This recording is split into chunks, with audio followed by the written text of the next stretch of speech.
रूरू हैरानी से बोला, अरे क्या वादा टूट गया?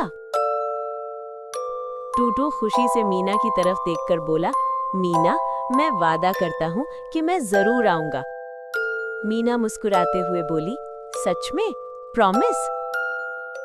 मीना ने उस पर भरोसा किया और इंतजार करती रही।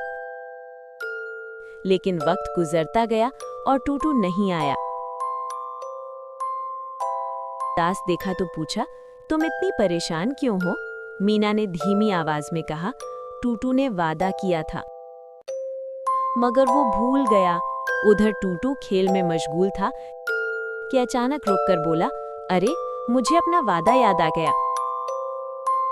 वो फौरन मीना के पास आया और शर्मिंदगी से बोला, मुझे माफ कर दो मीना, वादा तोड़ना गलत होता है। बच्चों, वादा हमेशा पूरा करो क्योंकि वादा भरोसा होता है।